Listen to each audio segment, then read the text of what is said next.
This week we have something special. We have an extra vocabulary set for you to work through, and it's related to coronavirus.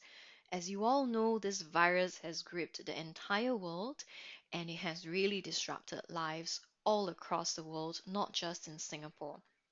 So if you think about it, when you have the wipe down in your class, when all your CCA activities are cancelled, all your competitions that you've been looking forward to or not have been cancelled, it's all because of this tiny little virus. So we're going to learn about it because for the simple reason that you will have to learn how to discuss this issue. So I'm going to write it here.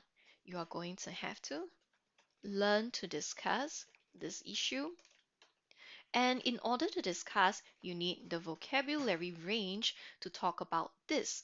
And as you learn vocabulary, you know something interesting happens. As you learn the new words, your knowledge about the issue also improves. So that's really a multifaceted benefits to why you want to do this. And usually when you read a piece of news article, it could be very daunting. It could be like, wow, so many articles talking about the COVID-19. I don't even know how the story unfolds. So this article is perfect because it came out on the 12th of March, and not so long ago, talking about how COVID-19 is termed a pandemic. So you've heard terms like outbreak, epidemic, and then when it gets really bad, it's called pandemic. So let's take a look at these terms a bit in detail. When you have an outbreak, like we have, what do you call that, the dengue fever outbreak, it means there's an increase in number of disease, and it's only limited to a particular part of the world, and it's caused by an infection transmitted through person to person or animal to person or from the environment. So we have the seasonal influenza, which is why we always have flu, viruses, all these are outbreaks, and it's not causing a lot of damage, and people can manage it. Now, when you have an epidemic, you have a sudden increase in number of disease cases, and it's normally above what is normally expected in population in that area, and it can spread from one area to another area. That's when it gets a little bit more risky. It's sudden, it can be spread. So examples will be like the SARS. I'm not sure if you were around then, but SARS was also a disease that affected many people, and the mortality rate was much higher. That means if you were to contract SARS, the chances of you dying was a lot higher than coronavirus. But the difference is that SARS did not spread so quickly, and coronavirus on the whole has already killed more people than SARS did. Even though this was deadlier, people could control it. And now on the 12th of March, WHO, which is the World Health Organization, they will give directives on how people should conduct themselves, and they basically just they're in charge of the health of the world, and it's an organization that's very highly regarded. They have termed this a pandemic. It's like as if an outbreak is not enough, an epidemic is not enough, and now it's a pandemic. It affects a large number of people. It's across several continents. I think it's in all continents right now, and it has really wreaked havoc. So what is the problem with terming coronavirus and pandemic? WHO decides when to call corona an epidemic or pandemic. The problem is this. There are many countries, such as the United Kingdom, that has decided that since it's a pandemic, there's no way to stop it, right? So we just wait and let everybody get infected. And even if countries like us, we try to control or to eradicate the virus, if other countries believe that this virus cannot be eradicated anyway, I pass to you, you pass to me, and then next time it comes back again, how am I going to keep my country in lockdown? So this is another term, forever, right? If there are such countries, or if there are countries around us that are not doing much, even if we eradicate the virus in Singapore, it's going to come back. So this is what people was very worried about when it was termed pandemic. So when it's termed pandemic, some health experts are going to take the view that we cannot stop, so don't. Now, what they do is they slow down the spread. So this is a bit of GK for you, general knowledge. Why do they want to slow down the spread? Because healthcare facilities are overwhelmed. You see, when I'm describing all these things with you, I can use these terms because I've been reading the newspaper, right? Which is why you need to improve on your vocab, and that will help you to discuss this issue. They slow down the spread so that we don't have so many people going to the hospital all at once. What will happen if people go to the hospital all at once? There will be some people who cannot receive healthcare and then they will die. If they die, that means the mortality rate goes up. And this is problematic because people are not going to be happy when they don't receive healthcare. So if you slow down the spread, at least then our healthcare facility can hopefully, manage this much better. So what happens here is that I really love this little graph here. I mean, this picture representation of the various terms. Could you please read through it and read what has happened on the 12th of March? Things have changed a lot, but it is still termed a pandemic. If anything, it's only going to get worse. Okay? Read through it, look at all the words and phrases that have been highlighted, and these are the phrases you're going to learn. All right? Now, I want to show you a few articles, and this is from Straits Times. And was it written? 24th of March. This is the Rohingya refugee camp. Rohingyas are a group of people that have been exiled from Myanmar. So they are refugees. That means they have nowhere to go. And this is actually not their home, but it's a refugee camp. They just park themselves there temporarily. How many refugees are there? This is actually in Bangladesh, I think. Yeah, Bangladesh. So they move over to Bangladesh. There are 1 million people. That's a lot. 1 million Rohingya refugees currently displaced. So I'm using a lot of terms there to talk to you. That means they are not at their homes, they don't have a home. They are just like moving from one place to another. Now they're at this camp and there's a real fear. What does the headline say? Coronavirus panic grips Rohingya camps in Bangladesh.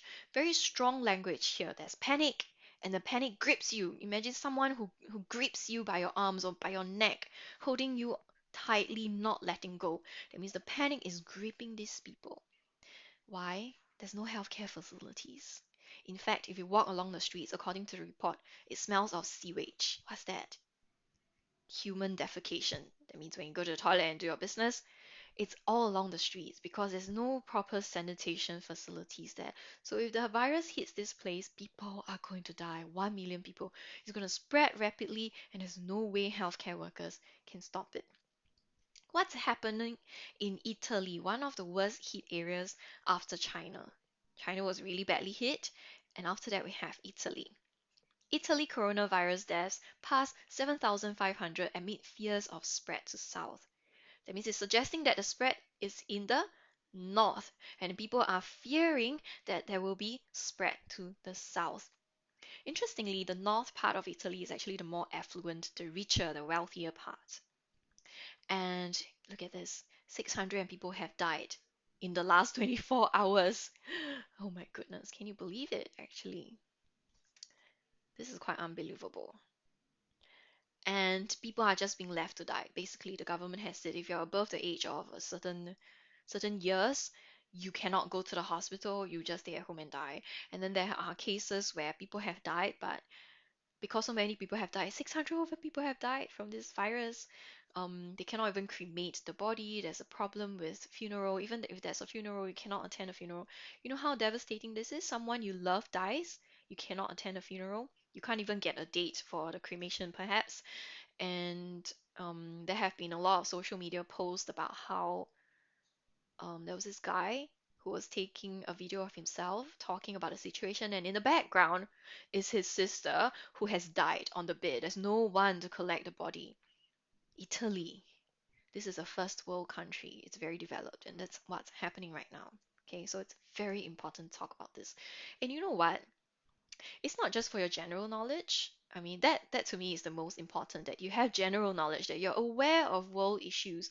But for the O-level examination, you can expect this to come out because they like to test you on current topics. If it's not this year, it will be next year.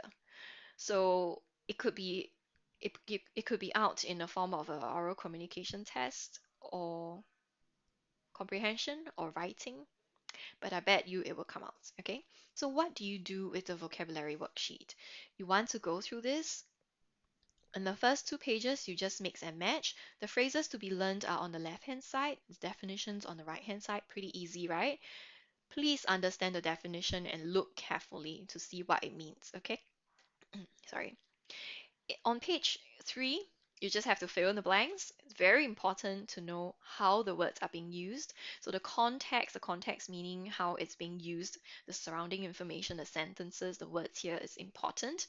But you can also refer back to this. This also gives you the context. You see, some infectious disease experts say that the problem calling it is that it may steer some countries away from containment measures into pure mitigation mode. Mitigation means to lessen. That means they don't try to contain anymore, they just lessen, let the disease spread anyway. Okay, so this gives you the context as well on top of these sentences. Once you're done with pages 1 to 4, which is fill in, mix and match, and then you have fill in the blanks, you will have to check your answer by yourself, which is, let me get to the file, and the answers are right here. So do this only after you've completed the worksheet, pages 1 to 4. So check your answer, tick, and then write down the correct answer if it's wrong. Then when you're done with pages 1 to 4, you will go to page 5 and create the sentences. This is an example of one of our students' work. So as you can see, when you write the sentences, the phrases have to be highlighted and the sentences are meaningful. That means they're not just short. Let's read one together. In an effort to protest against climate change, some philanthropies are people who are very rich and they donate a lot of money, have donated to charities that are aiming to stop climate change. You can start a new sentence, that's fine. Hopefully, there will be enough to fund this movement. So, this sentence is very complete. The idea is there and it's meaningful. So, this is what we're looking for. Okay, let's read another one. Some unscrupulous, that means unscrupulous means they're very mean, they use underhanded method, they cheat. Some unscrupulous government officials are actually indirectly causing climate change.